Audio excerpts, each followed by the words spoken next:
आज जे सोलापूरमध्ये माननीय राजसाहेबांनी वक्तव्य केलं त्याच्याबद्दल आपण त्यांना विचारणा केली की बाबा तुम्ही जे म्हणताय की हे आमचं डोकं फिरवलं जातं, राजकारण आमच्यामध्ये घुसवलं जातं, तर त्याच्याबद्दल आपलं काय मत आहे. तर तरी सांगितलं की काही पक्ष तुमच्या ह्याचा वापर करत आहेत, त्याच्यामुळं मला तसं वाटलं त्यांनी लोकसभेला तुमच्या विचाराचा फायदा घेतला म्हणून मला वाटलं की हे लोक तुमच्या आंदोलनाचा ते फायदा घेत आहेत.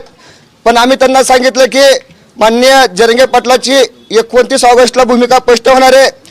जर त्यांना फायदा होत असेल तर आम्ही पण राजकारणात का उतरू नये म्हणून आम्ही पण राजकारणात यायचा निर्णय घेतलाय. त्याच्यामुळं त्या विषयाला तो विषय मिटला. दुसरी गोष्ट आम्ही त्यांना विचारलं की बाबा तुमची मराठा आरक्षण बद्दल तुमची काय भूमिका आहे ती स्पष्ट करावी. त्यानंतर त्यांनी सांगितलं की मी आत्ता मान्य जरंगे पाटलाबरोबर चर्चा करतो, त्यांच्या माझ्यामध्ये जे काय संवाद होणार आहे ते उद्या इथं धाराशिव तुळजापूरमध्ये मुक्कामी येतं, त्यांच्याबरोबर मी चर्चा करतो, त्यांच्याबरोबर भेटतो आणि त्याच्यामध्ये जे काय चर्चा होते ते तुम्हाला मी परवा दिवशी माझी भूमिका स्पष्ट करून सांगतो असं त्यांनी सांगितलं. आपल्या 2 विषयावर त्यांनी हे 2 गोष्टी बोलल्या. आम्ही त्यांची परवादीची भूमिका बघतोय. परवादीची जर भूमिका त्यांच्या आरक्षणच्या बाजूने असेल किंवा 50% आतनं जे आरक्षण असेल, दादाची ज्या मागण्या असलेल्या त्या मागण्याला जर सकारात्मक भूमिका असेल तर आपलं त्यांचं जमल, अन्यथा आपलं त्यांचं जमणार नाही. प्रत्येक मराठवाड्यामध्ये दौऱ्यामध्ये त्यांच्याकडे असा जाब विचारला जाईल की तुमची भूमिका काय आहे ती. आत्ता आम्ही तूर्त आंदोलन स्थगित करीत आहेत. जर परवा दिवशी त्यांची भूमिका समाजाच्या विरोधात किंवा आरक्षणाच्या विरोधात असेल तर अख्ख्या मराठवाड्याच्या दौऱ्यामध्ये हे आंदोलन चालू राहील. आपल्या शेजारी जे उभे कार्यकर्ते त्यांच्याबद्दल काही मनसेच्या अनधिकृत पेजकडनं काही सोशल मीडिया फॅन्स ग्रुप पेजकडनं वेगवेगळे पोस्ट केले जातात की त्या राजकीय पक्षाचे वेगळ्या कार्यकर्ते राजकीय प्रेरणेचं आंदोलन करतात. पक्षाचे पदाधिकारी आहात का?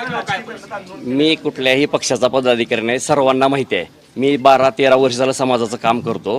हे असे फोटो कोणाला कोणी भेटले ना तो व्हायरल करत असतात. पण माझी भूमिका स्पष्ट आहे. मी मराठा समाजाचा आहे, मराठा समाजासाठी मरण. हे कुणीही आता हे आंदोलन चिरडण्यासाठी मनोजदादाचे पण खूप आरोप मनोजदादाबरोबर आजपर्यंत झालेले आहेत. तसेच आमच्यावर सुद्धा आरोप करणारच आहेत. यांचं काम आहे आरोप करणं, पण त्यांना उत्तर मात्र आमच्या कामातूनच मिळणार. कुणाचाच नाही, कुणाचाच नाही. त्याला जवळपास 2013 मध्ये केलं होतं. 2013 मध्ये केलं होतं. त्याच्यानंतर माझा त्यांचा कुठलाही कसला संपर्क नाही. पण हे असं हे चालतंच असतं, लक्षात ठेवा तुम्हाला. हे असे सातत्यानं आरोप मनोजदादाला असं तेच आरोप केले की काँग्रेसचं काम केलं होतं म्हणून हे असे करणारच आहेत आरोप. आज आज आज आज जे अमोलनं सांगितलं त्या पद्धतीनं सर्व चर्चा झालेली आहे. त्याच्यामुळं हे आंदोलन आज आम्ही तर स्थगित करतो. जरा खाली या की तुम्ही. ताज्या बातम्यांसाठी बेल आयकॉन दाबून चॅनलला सबस्क्राईब करा. धन्यवाद.